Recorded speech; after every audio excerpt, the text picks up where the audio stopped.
Hey, yo, it's me. It's the RAV. Hey, what's up, everyone? It's Raven's Rant, or the RAV's Rant, I should say.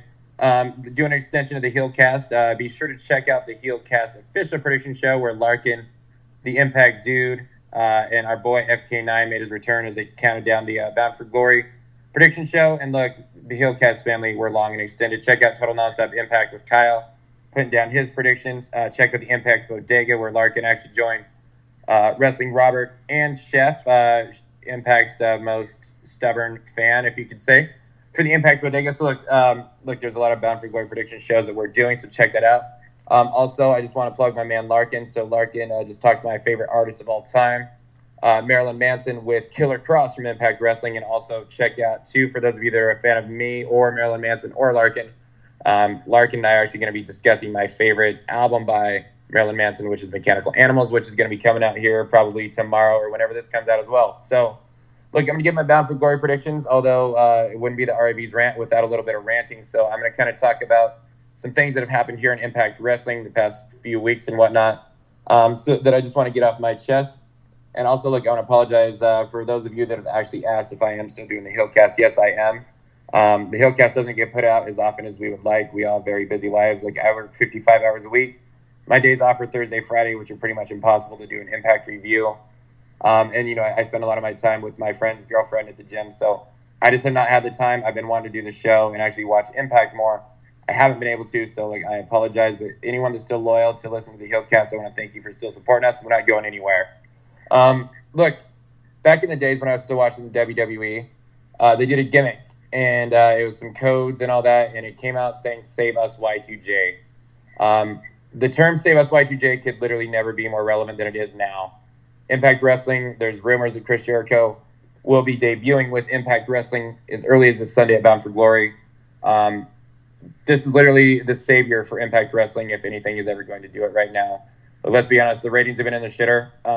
Pop TV of all networks just kicked Impact out of the primetime slot. They hit an all-time low with ratings, I believe it was 183,000. Which is piss poor. Some of that for good reason, some of that not. I mean, there's other factors too with, you know, streaming, the way that cable has changed. The National Football League is back. But the shows have just not been, they haven't been bad, but they really haven't been good either. That's something I'm going to get into. But look, with what's happened with that, whether it's a new network that needs it or to convince Pop TV to keep them around, this is the biggest star power that Impact's going to come close to getting. The only person that's ever going to make a huge difference is John Cena, and that's not going to happen. So, like, Chris Jericho is probably the only star power and the biggest name they can get. Don Callis, Scott D'Amore, Ed Nordholm, they absolutely have, and I emphasize the word have, to make this happen and get Chris Jericho into Impact Wrestling. Look, I'll be honest with everyone here. Until the past couple of days, because it's right around the corner, I haven't been excited for Bound for Glory. One thing that disappoints me is it's been the same thing as last year. Last year we had a hot Slammiversary. The product was really good, and then after Slammiversary going into Bound for Glory, it was really just dry and lacking, and it really was a disappointment. And it hasn't been as bad as it was last year, but I'm very disappointed because I feel like we're in the same pattern as we was last year. The product was really, really good. Slammiversary this past year was fucking incredible. And now we're just kind of into a dry meh, kind of backed into Bound for Glory, and the ratings are kind of showing that. It's disappointing. But, you know, and it's kind of the same thing last year, too. Like, we had John Morrison, actually the former John Morrison, Johnny Impact, main eventing last year's Bound for Glory. Now he's doing it. I think he wrestled a star last year in Eli Drake. We have Eli Drake and Austin Aries both just kind of doing these random open challenges every week. I feel like Impact's re-signed Eli Drake, which is a great thing, but they've dropped the ball. What they're doing with the guy has not really been showcasing his talents and letting him, you know, be the star that he is. And I think that's a big thing that's hurting ratings and wanting people not tune into, because, like, Eli Drake is our former world champion. He's the best talker in the business. When he was champion, he was on another level than anyone else in the business, and they totally just went away from that. And like you said, the show has kind of been meh. The X Division is kind of back to just being an afterthought, which is disappointing. And we're seeing all these throwaway talents at every show, and there's just a lot of people that aren't going to be around. And there's no reason to get invested in these people, and it's really not helping build to this pay-per-view too much as well either. That's been frustrating. And I even sent out a tweet yesterday to Ed Nordholm, Scott D'Amore, and Don Callis. It's the first time I've touched Twitter in, God, I don't know, probably half a year. I felt like these guys need to hear this. I mean, where is Diamante? A girl that's red hot that we've never really seen wrestle, but everyone's been clamoring to see, especially when the knockouts are kind of low and they need baby faces. Where's Desmond Xavier, a guy who's a fucking superstar in the making that they're just literally letting waste away? That a lot of people were expecting or hoping to kind of be that guy to be the next AJ Styles in a way, which is a comparison I hate, because really there's never going to be another one. We need to focus on who's going to be the next Desmond Xavier and so forth. But this guy, they're just letting waste away. Instead of showcasing talents like that, we're getting fucking murder clowns. Murder clowns that not only we didn't see the next week afterwards, but murder clown that came out and pinned a guy that they've been promoting heavily that's been getting over in Joe Hendry, which I believe is his first solo match that he's lost.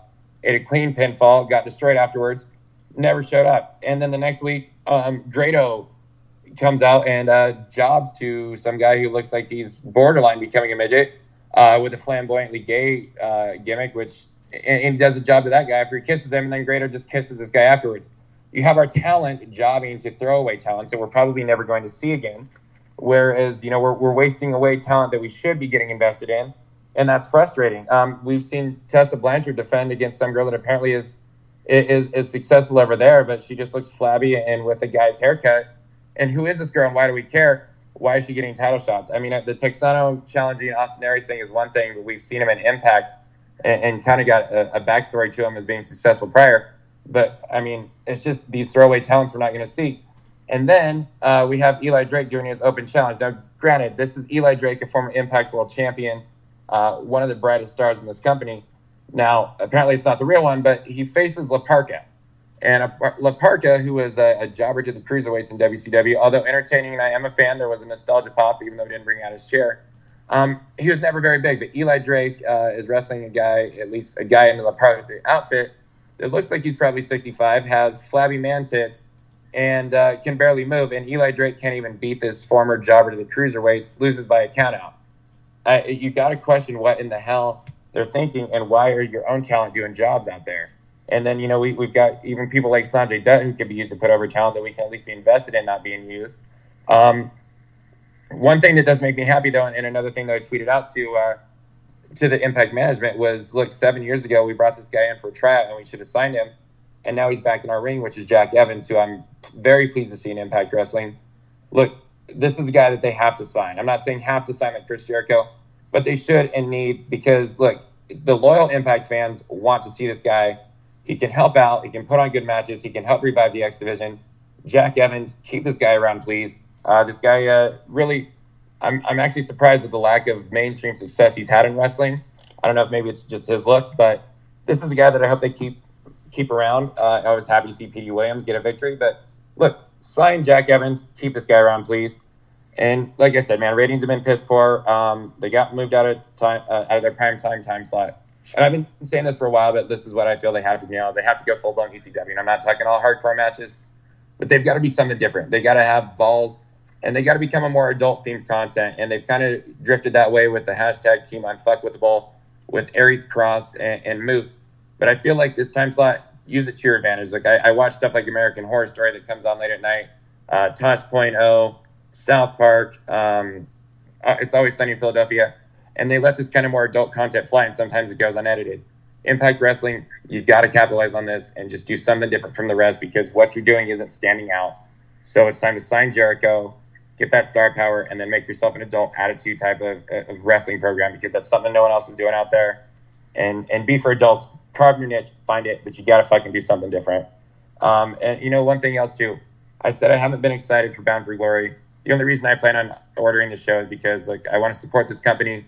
I'm expecting Chris Jericho to show up, and because our own Impact dude and Tyler are going to be there. But I am getting a little bit more excited because I think this card is going to deliver. And we say this every time in the HeelCast, but after this thing, getting bumped from prime time and all, if there's ever been a time as an Impact Wrestling fan that you need to pay money for a pay-per-view to support this company, whether it's going to show another network, show Pop TV, or to at least show Ed Nordholm and Impact Management in this roster that you care and to motivate them, pay your money and do it, because this company more than ever before fucking needs our fan support, because ratings have never been lower.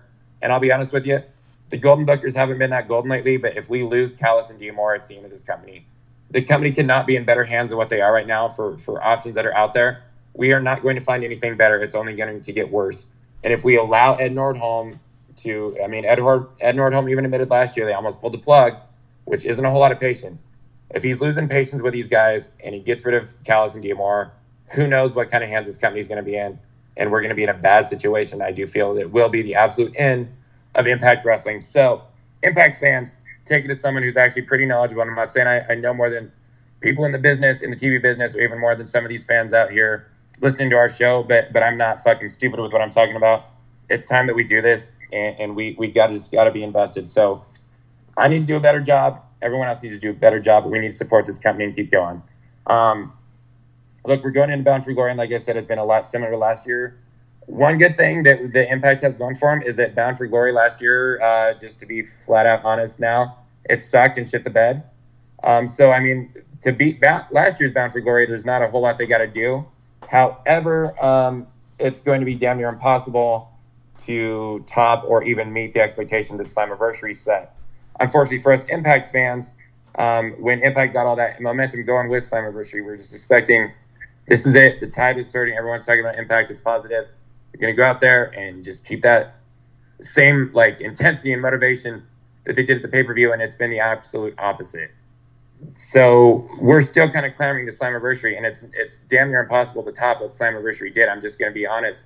They have to hit a home run with this pay-per-view, though. We can't expect it to be Slammiversary, but they absolutely have to hit a home run. Redemption was good. It has to be as good as Redemption, if not better. That's what they absolutely have to do to get some buzz generating for them again. And then if they can get that buzz going, find their niche, get Chris Jericho in, that's what's going to help cater this company and maybe get them on a better roll. And when the NFL is gone, that's going to help too. But they just have to bring in Chris Jericho. And look, I'm going to hop into my Bound for Glory predictions and some alternate themes. But first, I do want to give props. Look, on Twitch the night before Bound for Glory, we're going to get the Hall of Fame induction for the Monster Abyss. No one in this company deserves it more than Abyss. I don't know if too many people know this, but at one point he did turn down an offer from the WWE to go take that WrestleMania payday and wrestle The Undertaker. And, after AJ Styles left, who was kind of Mr. TNA, even on this show, but I mean, in just Impact Wrestling discussions period, we've always wondered who the new Mr. TNA was.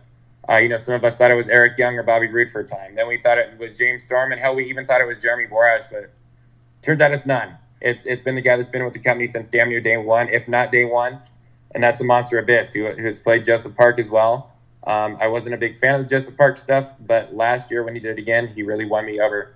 And I said this too before. I've never been a big fan of the monster character in wrestling. I respect Kane, but I've never been a fan of the guy. I'm a big Mick Foley fan.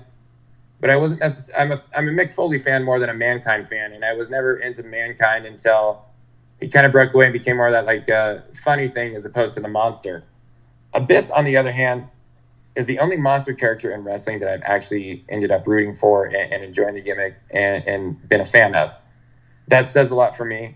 This guy, literally, the reason we have the Monsters Ball is because of Abyss, even though they got kind of carried away and overdone a couple years back when we had some idiots running creative. We still have Abyss to thank for the Monsters Ball matches. And, the other thing, too, Abyss has had some legendary feuds throughout this company. Look, he was the world champion. He was the NWA world champion. I don't care what belt you want to look at. I still feel throughout this company's history, the world championship, whatever it's called, you were the world champ at one time. He never actually won it by a pinfall or submission, but still, he was our champion at one point.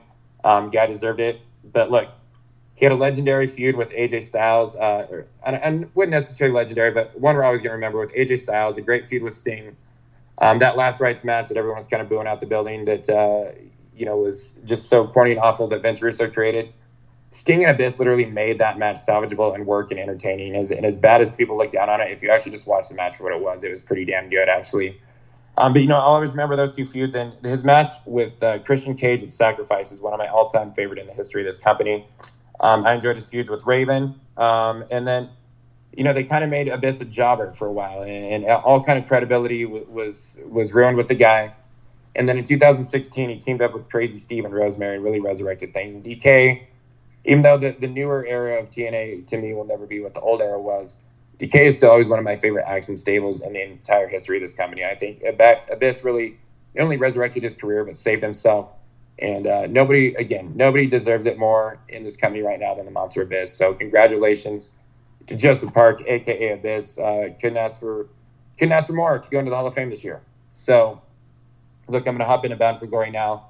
What's rumored to be the opening match is our Concrete Jungle match, where we have LAX teaming up against the OGs. Now, LAX has Conan with them. The OGs have King. My prediction here is that, look, Conan is damn near like a cripple, but the guy's very smart. He's been around this business, promoter. Conan's done it all. This match is probably going to steal the show and be the best match of the night, and I feel that it's going to exceed what it should be because, like, Conan should not be performing very well. I still feel like with all the psychology and knowing how to work the crowd, knowing what to do, I still feel like this match is going to break down expectations, just like the Sting and Hogan at Bound for Glory 2011 was way better than it ever should have been. I feel like this match is going to be the same, and it's going to overtake it.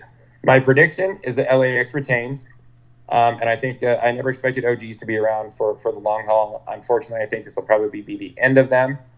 However, I do have an alternate theory. Now, it's not my main prediction, but I could, in its own right, see Conan actually turning heel on the new LAX and rejoining the old OGs, maybe some street mentality or duping them, or, disrespectful young punks or something along those lines. But I could potentially see Conan turning heel and rejoining the gang and just kind of being a setup from the start to get the OGs back. It doesn't make a lot of sense, but I could see it happening. One thing that I will predict too, though, for sure, is that regardless, I feel like LAX is going to lose their tag team titles on this next set of tapings. Now, I've got two teams in mind. The one team that I really think they're going to go to is a big new heel team that hasn't teamed up yet, but it would be the team of Moose and Killer Cross. Gives them something to do, keeps them with the Aries faction, top of the line. And it makes sense for them to go over. Another team that I could see going over and become the tag team champions over LAX would be the team of Pentagon Jr. and Phoenix, the Lucha Brothers. So that's my prediction for that. Second, and I feel like they'll probably do sort of the Broken Universe skits or similar to it in this match, probably while they go set the ring back up, is the Alley taking on Su Yung. Now, I feel like it was a huge mistake to ever turn Su Yung, to ever actually have Su Yung lose the belt. I don't feel like this girl should have lost a single match until Rosemary came back and made that dominant champ, and Rosemary being the only girl that can beat her. That said, I feel like I know Rosemary's not going to be ready to return to the ring, but I do feel like we will get a cameo and surprise return from Rosemary during this match. I feel like Rosemary's appearance, interference, whatever you want to call it, will actually cause Allie to get the victory over Su Yung. What I would prefer would be for Su Yung to get the win and then go to put Allie in the coffin when Rosemary shows up to save the day. That's what I hope happens. It's just not what I think is happening. Close one to call, but I guess I'm going to go with Allie, but I'm really sold on Rosemary coming back. And then we've got Rich Swann and his tag team partner, the Mac, who I'm excited that they brought in.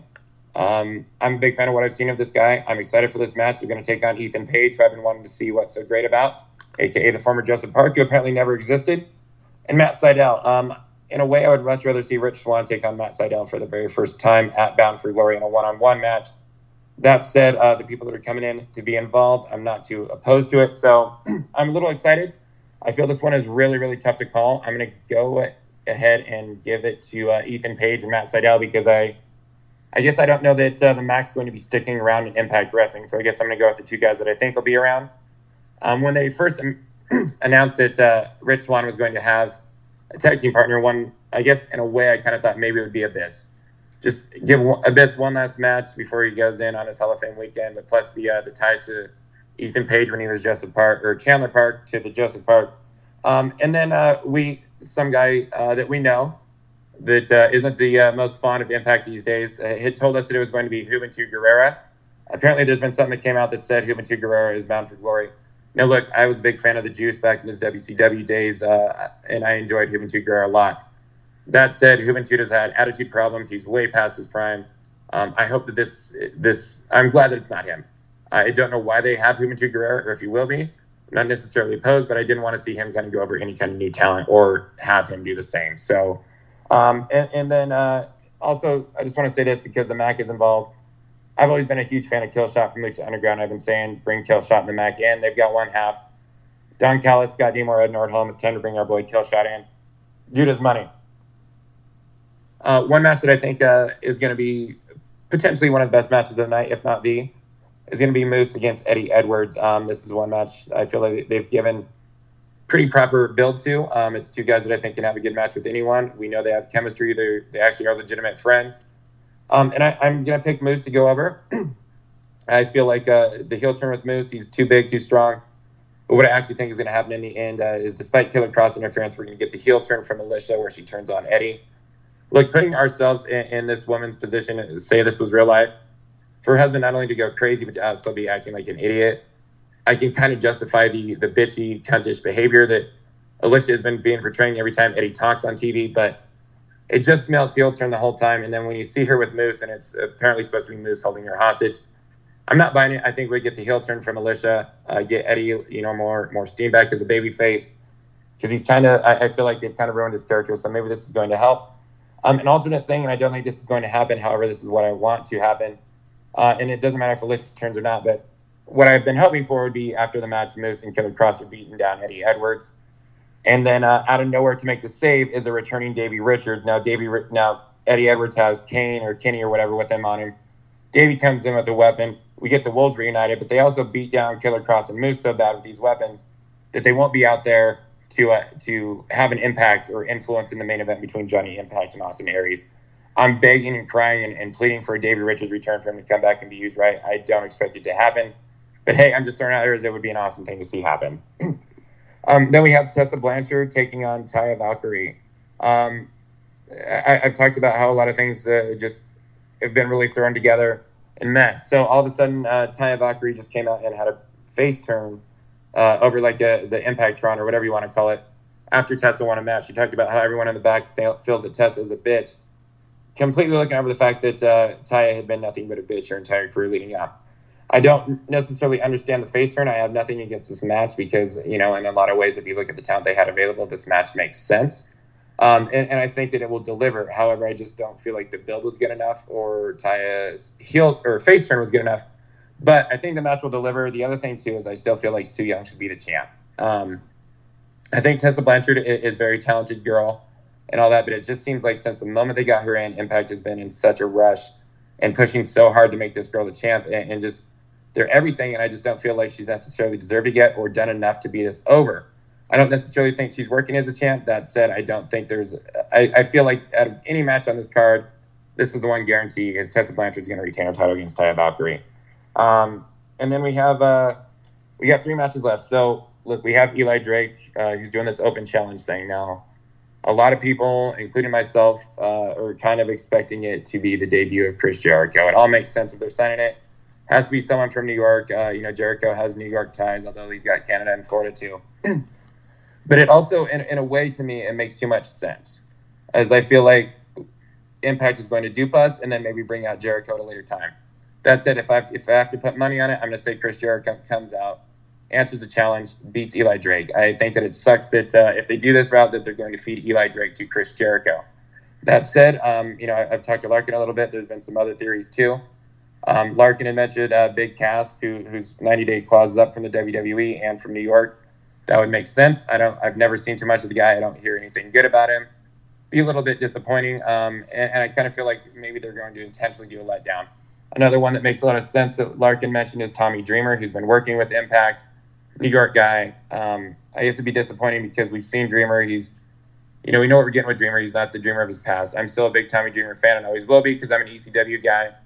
I just don't necessarily want that to happen. Another name that Larkin mentioned, which would be kind of cool, would be the return of Amazing Red. Regardless, if it's Big Cass, if it's Tommy Dreamer, if it's Amazing Red, literally, if it's anyone other than Chris Jericho, I want to see Eli Drake go over. But I want to see more of a fight, and I want to see an entertaining match. Now, the possibility that it's not Jericho, I hold it back for 2 other theories that I have. So our next match would be the 6-man tag between Brian Cage and the Lucha Brothers against Sami Callihan and OVE, although they're all called OVE together. I feel like this is going to be the end of the feud between Pentagon and Sami Callihan. I do want to say that I didn't think anything could top Eddie Edwards and Sami Callihan for feud of the year in Impact, but Pentagon and Sami Callihan has by far been the feud of the year. Sami Callihan, who I was down at the start, has won me over. I think this guy may be the hottest, best thing going in wrestling, and I was happy that Impact put him over against Pentagon. I'm going to go ahead and take a guess and say that I feel the Lucha Brothers and Brian Cage win the match, basically because Jake and Dave Chris are just not on the level of Callihan or the other 3. So that's my prediction there. Now, spin-off from this is I do feel that this is going to build up into a next feud being Sami Callihan and Brian Cage. while the others go do differently.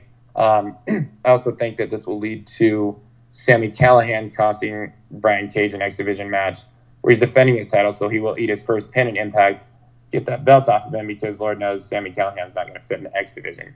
That's one thing from there. And I obviously I've said I could see the Lucha Brothers going through the tag team titles. I don't know if that'll be against LAX or maybe against Killer Kross and Moose, but I think that they're going to go elsewhere from there. And then another thing that I could see happening, though, is after the match, whether OBE wins or loses, they go all out and start a brutal beatdown of Brian Cage and the Lucha Brothers. But coming to the aid to save the day would be Save Us Y2J Chris Jericho to spark the Sami Callihan and Chris Jericho feud. That's my second alternative possibility to debut Chris Jericho. So we hop to the main event. I don't feel like Johnny Impact should be in this spot, really. Or at least if he should, I understand why. Like, he's doing Survivor. He may be the biggest kind of star power they could have, and especially if they don't actually land Chris Jericho. Look, I'm a fan of Johnny Impact. I've always been about the guy coming in, but he's just underwhelmed me, and I don't know if it's been the character development or what. I feel like the heel turn or something was needed for the guy, and it just hasn't happened. One thing has happened that's kind of rubbed me the wrong way the past couple of days is I actually checked a wrestling dirt sheet for the first time. And so they've been kind of talking shit back and forth on Twitter, Aries and Johnny Impact. But look, Austin Aries called Johnny Impact's wife Talia. He called her Husky. Now Johnny Impact got upset and butthurt in all reality with this. Like, Impact management actually had to step down and have Aries take down his tweets. Johnny had said that Aries never apologized because he's trying to sell a pay-per-view. Look, I'm tired of the politically correct and the oversensitivity and the snowflakes in our society. And it's like, now I'm looking at him as Johnny Snowflake. Look, Johnny, he wasn't lying. And look, it doesn't mean your woman is fat or unattractive or anything. A lot of guys like thicker girls. She's not fat or unattractive. She may have had eating disorders in the past. Look, I've struggled with weight my whole life too. So I'm not skinny. I'm not, like, it's okay. And it just bothers me that Johnny has gotten so upset because it just seems like such a piss poor thing to get upset about. I understand sticking up for your wife or your woman, but it's just to let this leak and get out to the news and to just be upset about it. That's one thing. And Aries is literally just trying to do something to sell pay-per-views and sell tickets on a company that needs fucking pay-per-views and people tuning in. And in all honesty, the odds are is that he's trying to sell a pay-per-view coming off as a big heel where you're actually going to come over as the hero who gets redemption. So I'm predicting Johnny Impact to win the match. I don't think he's the right guy right now. I don't think he has enough going for him. Austin Aries and Eli Drake are my two favorite guys. And I feel like Aries has done a great job as champ, but I feel like the reign's maybe going on a little bit too long and it's time to end it. That said, I just don't feel like the right person is there. I feel like this should be a three-way match between Eli Drake, Johnny Impact, and Austin Aries, with maybe Eli Drake coming back out on top because I feel like he's a guy that the company needs to focus and build around. He's got the movie star good looks. He's a guy that can talk people in the building. But that said, I feel like they're going to do what a lot of people thought would happen last year and put the belt on Johnny Impact. A year-long journey after failing. Comes back, get the redemption as a face. That said, my alternative scenario that I could see happening is they're called Team Unfuckwithable, or their hashtag. So Austin Aries again retains in another close match, and then after the match, he's there with Killer Kross and Moose, and he cuts a promo talking about how great he is, how no one in Impact can beat him, and I challenge anyone to come out here that thinks they can beat me, anything like that, because no one can. We're unfuckwithable. And out will come Chris Jericho, kind of similar to WrestleMania 9 with the Yokozuna Hulk Hogan challenge. And Chris Jericho will come out and become the Impact World Champion and defeat Austin Aries there on the spot. That's a big way to garnish, to debut Chris Jericho, to get people talking, to get people tuning in, because not only is Chris Jericho there, he's now the World Champion, and then we're going to get a great feud between Austin Aries and Chris Jericho, which I can imagine would kick the fucking doors down. Now, look, I said I'm not happy about this match. I feel like it could be better for our main event, but let's be honest. We saw Johnny Impact take on Austin Aries earlier on for Impact Wrestling on a TV match, and it was fucking great. I think this match is going to deliver, like, it's really going to absolutely set the standard. Probably be better than Aries and Moose was, and I don't think this match will disappoint by any means. Look, I have a friend who was in the wrestling business in the territory days. He was actually a manager of one of the most successful Hall of Fame tag teams of all time. And he's very anti-Impact Wrestling nowadays, just does not give props. Everything Impact does is the devil. Everything Ring of Honor does is the greatest thing since sliced bread. Now, he watched this match on a some sort of an indie show, and he said that Austin Aries against Johnny Impact stole the show and was fantastic and blew him away. if you can win over that guy who's going to just have the most negative critique towards an Impact product and wrestlers out there, then I think it's going to be good enough to win over everyone else. So I expect Johnny Impact and Austin Aries to deliver in a great main event. That said, look, thank you everyone for tuning into the HeelCast. Thanks for listening to the RAV Rant. The RAV is out. Check out for more content. Impact Junior Tyler are going to be at Bound for Glory. We're going to get some special stuff out there, but please, look, Impact Wrestling fans, pay your money for the pay-per-view. I know times can be tough. $40 is kind of a lot sometimes, but Impact Wrestling needs us more than anything. So RAV is out. Enjoy Bound for Glory, and we'll talk to you soon. Thank you very much.